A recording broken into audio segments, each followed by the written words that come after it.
What made you decide on Kubota? Basically the application we were using beforehand wasn't suitable, and we've been talking to Norwoods, who supplied us the previous vehicle, and they talked about the new Kubotas coming in and the upgrades and bits and pieces, and with the growth in the business and the change in the business, one of the reps come around and, as I say, introduced us to one of these. We took it for a drive on site, had a look at them, and at the end of the day they did everything we needed it to do and more. So it wasn't a hard decision. The application we were using earlier just wasn't keeping up with the pace. This new machine coming on the scene, much more user friendly, and yeah, just the dollar was right as well. Oh, brilliant. No, that's good. So how many hours have you done so far, Shane? 340 hours on this particular one, and then we've got another one up in Kaitaia has done around about 500 hours. Okay. So yeah, so they've been put through their paces for the first season's work. Yeah, they certainly have, yeah. So what's the main job you do with a forklift? Basically the loading and unloading of the hives onto and off the trucks, onto the sites, and pulling the utes, the vehicles that are used to getting to the sites, getting stuck. The tractors are pulling them in and out, because the sites up north that we're going into, the peaty soil up in Kaitaia, very soft. We're going in there in conditions that are towards the end of the winter, coming on to the spring, and the ground's very wet, so the vehicles get stuck very easily. But this vehicle here gets through the peat quite easily. The utes don't, so it spends a lot of time pulling the utes out as well.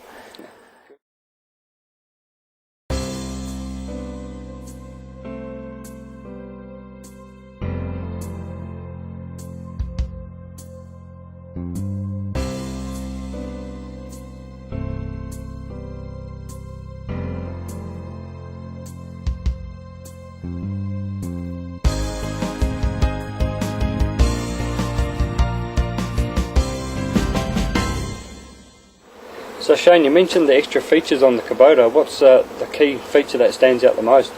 Probably the stall guard, from what the guys are telling me, would be the best feature. In the past, our last application had a lot of damage loading the trucks and bits and pieces, going into areas where you've got to push up and hit. The guys were actually wiping headlights out, radiator surrounds, all that body gear bits and pieces. This one here, you go up, they hit the side of the truck, they're basically reversing out. By the time they put the hive on, they're reversing out. The stall guard, probably on the average load, would save us up to 20 minutes to half an hour a load between loading and unloading. So time is money. So I think the stall guard has probably been the best feature. That's brilliant, yeah. And so the hydrostatic application comes in really handy for that? It does, yeah. Nice and easy to use. You know, the guys said real easy to use. So anything that's easy is good for safety. So safety's good in our business, you know. Some of the places that we've got to go and bits and pieces, you know, you've got to keep an eye on the safety side of things as well, and the stall guard and all that sort of thing. That just takes care of all that type of application. Fantastic.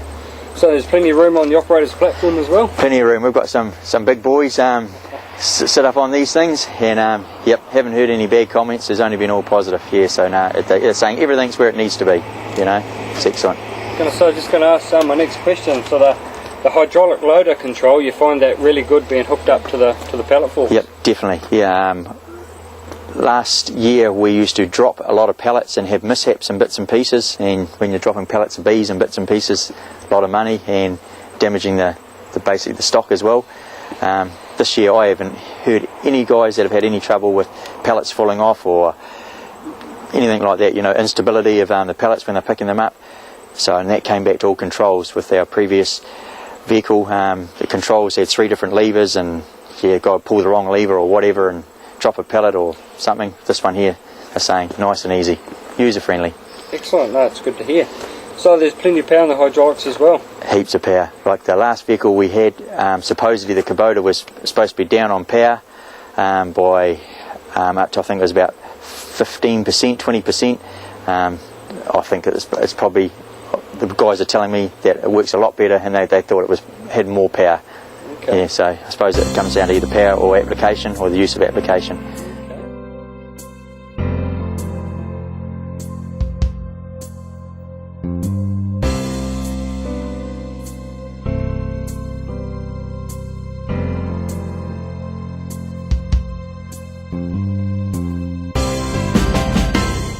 So just to summarise, Shane, how do you find the Kubota overall, and would you recommend it to someone else?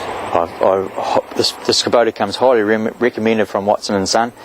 This application, as I say, has brought our business has grown with the business, and the operator friendliness of the vehicle has been a big plus on the safety side.